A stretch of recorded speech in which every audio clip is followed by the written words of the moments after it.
Today we're going to talk about adult vaccination. What is vaccination? Vaccinations contain small amount of germs to induce immune system, but the germs have been killed or weakened to the point that they can't make you sick. Why vaccination is important and how does it help? After a vaccine is applied, the body produces antibodies for protection like you were exposed to a disease. It helps us develop immunity without getting sick. Unlike most medicine which treats or cures diseases, vaccines prevent them. As an adult, you may need to keep your vaccination up to date since immunity from childhood vaccinations may wear off over time. You might also be at risk for different diseases as an adult.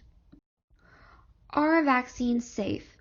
There are various ingredients in vaccines to make them as safe and effective as possible.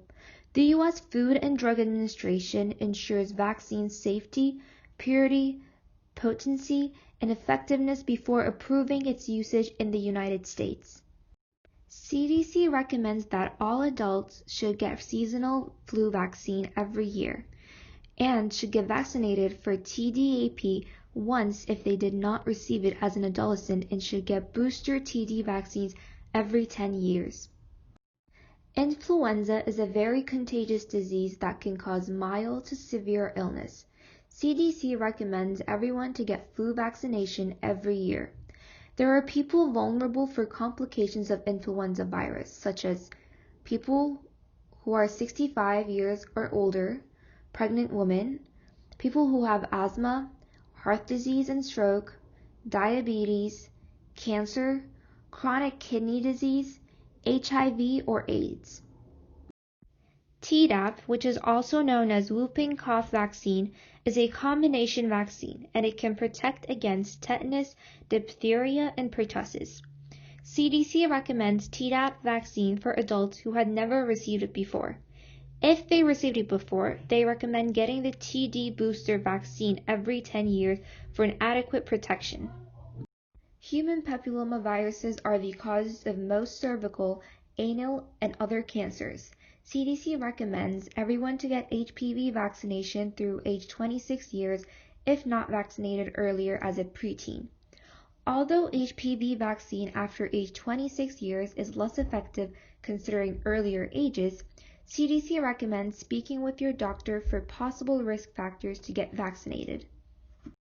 As we get older, our immune systems tend to weaken over time, putting us at higher risk for certain diseases.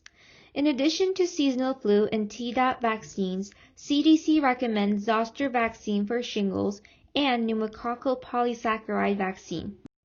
Shingles is a painful rash disease with potential long-term complications including post-herpetic neuralgia, deafness, and blindness. Almost 1 out of 3 people in the USA will develop shingles in their lifetime.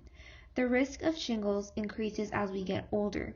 CDC recommends shingles vaccine for healthy adults 50 years or older to prevent from shingles and its complications. Pneumococcal vaccine helps prevent serious illnesses caused by Streptococcus pneumoniae bacteria. There are 2 types of pneumococcal vaccines available, PCV13 and PPSV23. CDC recommends PPSV23 vaccine for adults 65 years and older, or younger adults who have certain medical conditions and or smoke. They recommend PCV13 vaccination for all adults who have serious conditions that weakens their immune system. Certain health conditions can put you at risk for different diseases. You may need to get vaccinated to be protected. Let's take a closer look at different health conditions and what is being recommended for each one of them. Diabetes, even if well managed, can make it harder for your immune system to fight infections, so you may be at risk for serious complications from an illness compared to people without diabetes. CDC recommends influenza vaccine to protect against seasonal flu every year, hepatitis B vaccine for hepatitis B disease in liver, pneumococcal vaccine for pneumococcal diseases, Zoster vaccine to prevent shingles and its complications, Last but not least, Tdap vaccine to protect against tetanus, diphtheria, and whooping cough. People with heart disease and those who have suffered stroke are at higher risk for serious problems from certain diseases. Getting vaccinated is an important step for staying healthy. CDC recommends influenza vaccine as flu can increase another heart attack in people with heart diseases. Tdap vaccine, pneumococcal vaccine, and Zoster vaccine. HIV infection is an immune-compromising condition that weakens our immune system to fight against certain diseases. CDC recommends vaccination for all adults with HIV infection.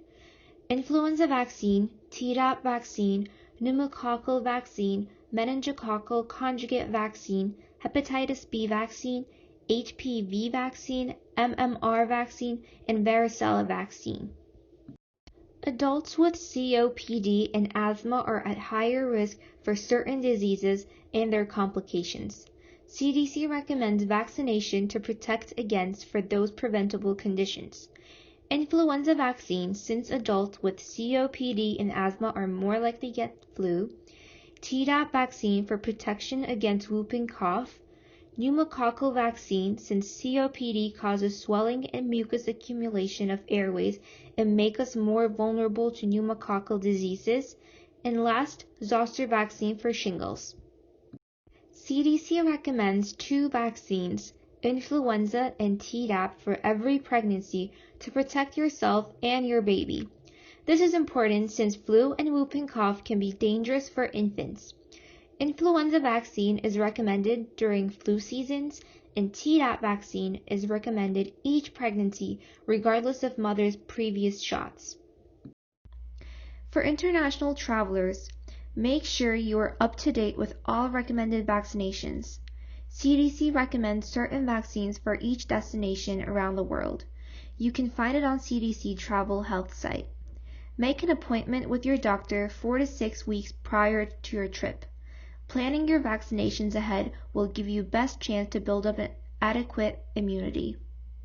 Refugees and immigrants to the U.S. need to get all vaccines recommended based on their age, health conditions, jobs, or other risk factors. Further information can be reached on CDC's website.